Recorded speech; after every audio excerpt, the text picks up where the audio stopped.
While many people we hang out with we identify as in-groups, it could be possible that sometimes within that in-group that they're more out-group than in-group, even if we share the same demographic of things. Today's presentation would like to present that even if you are within an in-group of someone, if your morals do not align, it doesn't matter how much your in-group is or how you socially identify with that group. If the morals don't align, everything could fail, no matter how much positivity was put into it. First, I'll be talking about an article, and then I'm going to talk about how that article relates to things we learn in class. Thirdly, I'll be talking about how that applied to my life and my own personal friendship with my friend Alan. In the article, when talking differences makes us closer. Communicative dynamics of group salience in intergroup contact. The study tries to increase positive interactions with outgroups by using pro-social or positive selfless interactions to increase the closeness of an outgroup, instead of using what people would consider themselves as in-groups to create closeness. The study found that the pro-social interactions created better communications and directly affected intergroup prejudice, making the notion that first impressions matter.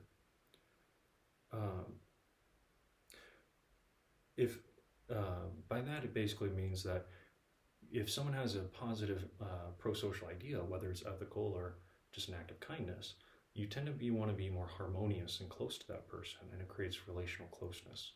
This apparently worked within outgroups as well as in groups, but specifically they tried to aim at outgroups. Now that I hopefully made the paper clear, I'd like to show how that related to what we've learned in class. I believe it relates to reinforcement and I believe it relates to relational development in terms of reinforcement in Chapter 7, as well as social identity of in-groups and out-groups in Chapter 3. It deals with reinforcement in the sense that even though some of the groups differed in prejudice, it could still create relational closeness. So even though that we view people with a different perception than us, a positive attitude towards a group's interaction can help create closeness within any group. And reinforcing that positivity creates a positive interaction between any group, whether in-group or out-group, which is also how I believe it relates to social identity, in the sense that even though someone might be in your out-group, you can create them being an in-group by using pro-social ideals. Now that I've stated how I believe the article relates to class, let's see how that relates to me and my friend Alan. So the study says that the pro-social interactions increases the closeness within groups, even those that are different. In my last presentation with my friend Alan, I tried using perception checking in order to create a more harmonious relationship between us, basically using pro-social ideals. And that seemed to have worked. We remained friends for quite some time, and we were closer than before. We were able to joke about things that used to make us upset and talk about anything that we used to not be able to talk about, which I believe supports the theory that pro-social interactions create closeness. But in this study, they also mention how intergroup prejudice didn't really have an effect. Although it directly did affect it, using those ideals by themselves had no effect.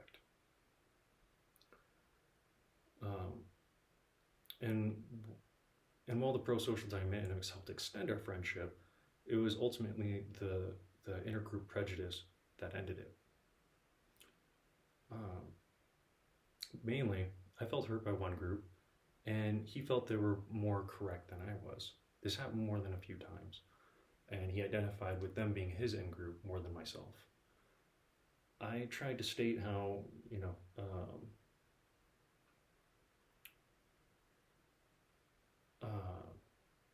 anyways, I believe that helped with the pro-social ideas. But basically, to move on, when it comes to this personal relationship, there's not much I could have really done to change it or made it improved. After what happened, I asked him, I told him how I felt, and I was offended and I was hurt, and he wouldn't listen. So I tried using positivity when it was done to me, or when I felt I was doing it to him, which seemed to work. But when I was trying to do it back to him, it fell on deaf ears. And unfortunately, in philosophy, they say if a tree falls in a forest, it doesn't make a sound. So, as much as positivity I tried putting into the relationship, if there was no reciprocation, it was ultimately going to fail. Which, unfortunately, I believe goes with the article saying that the intergroup prejudice is ultimately had no effect, even though the positive relation worked. I'd like to give my own personal opinion on this, on how I believe it relates to the subject. The idea behind today's presentation was that although some people may be within your in-group, they might be more in your out-group than in it. The article showed how positivity can improve those situations, and I believe they were right. Doing so can definitely improve friendships, or create ones that were otherwise wouldn't be there. And although I love making new friends, especially those with different views, and we can talk about healthy debates, different than us, I believe that if some morals aren't aligned, it doesn't matter how in-group or out-group someone seems, and how much positivity was put into it. Some people just weren't meant to be friends. That being said, I wish the best for my friend Alan on his journey in life.